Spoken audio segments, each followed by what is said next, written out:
அப்படியே போகுது. எலெக்ஷன் வருது. அனௌன்ஸ் பண்ணுறாங்க. எலெக்ஷனில் நண்பர் நிற்கிறாரு.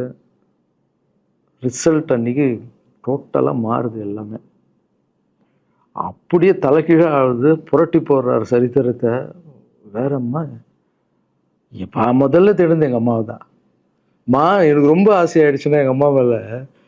அம்மா பேர் கண்மணி. கண்மணி அப்படின்னு தான் கூப்பிட்டு போவேன். எங்கன்னு கூப்பிட்டு போனால் அம்மா கண்மணி. என்னடா இவ்வளோ உஷாராக வர, என்ன விஷயம்? இங்கே உங்ககிட்ட தான் பேசணும். நீ என்னம்மா சொன்ன? பணம் கொடுத்தா தான் ஓட்டு போடுவாங்க, ஜாதி இருக்குது, மதம் இருக்குது, புது ஆளுங்களை வரவிட மாட்டாங்க, ஜெயிக்க முடியாது, இதெல்லாம் சொன்னல. நண்பர் ஜெயிச்சிட்டார் பார்த்தியாம்மா. அந்த ஒரே ஒரு முகத்துக்காக ஓட்டு போட்டிருக்காங்க. நம்பிக்கையான ஆள் வந்தால் போடுவாங்கம்மா. நல்லவங்களாம் வரலாமா, புரிஞ்சுக்கம்மா, என்ன விடுமா. இப்போ என்னம்மா சொல்கிற அப்படின்னு கேட்டேன். முதல் முறையாக எங்கள் அம்மா முகத்தில் ஒரு சிரிப்பை பார்த்தேன். ஆமாம் கண்ணா, அந்த புள்ள எல்லாத்தையும் மாற்றிடுச்சு.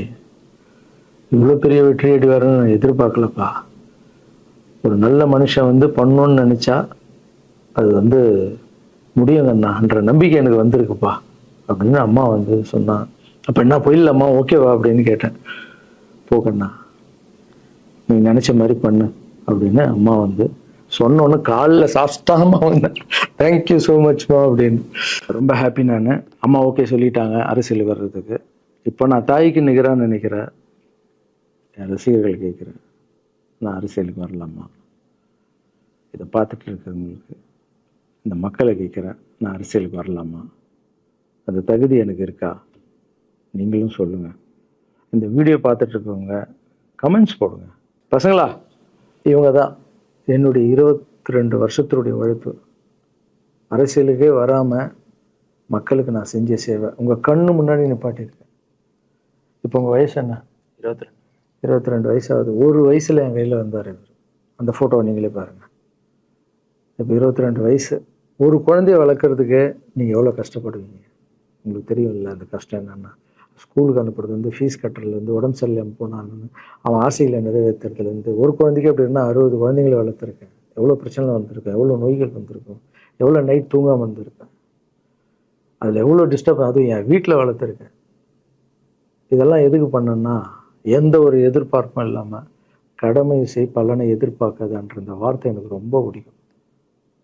அதுக்காக செஞ்சுருக்கேன், என் மக்களுக்காக செஞ்சுருக்கேன். ஏன்னா மக்கள் தான் என் படத்தை பார்க்குறாங்க.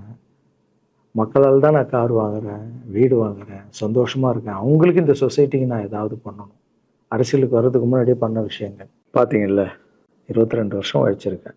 ஒரு கதை ஒன்று சொன்னல, 2 வேலைக்காரங்க இருந்தாங்கன்னு.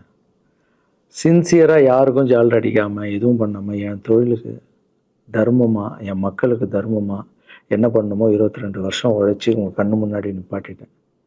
அந்த ஓனர் ஒரு பலன் கொடுத்தார்ல, அந்த ஓனர் யார் தெரியுமா? கடவுள். அந்த கடவுளுக்கு தெரியும் எனக்கு என்ன பலன் கொடுக்கணும். இதுக்கு தான் அந்த கதை லிங்க் ஆகும்னு சொன்னேன். ஸோ நீங்கள் சொல்லுங்கள், நான் அரசியலுக்கு வரணுமா வேண்டாம்? வேண்டாம்னா என்னன்னு சொல்லுங்கள். வாப்பா, வாடாகண்ணா, வா நண்பா, வாங்கண்ணா அப்படின்னு சொல்லுங்கள். என் முடிவை நான் உங்களுக்கு சொல்கிறேன். உங்கள் முடிவுக்காக காத்திருக்கேன்.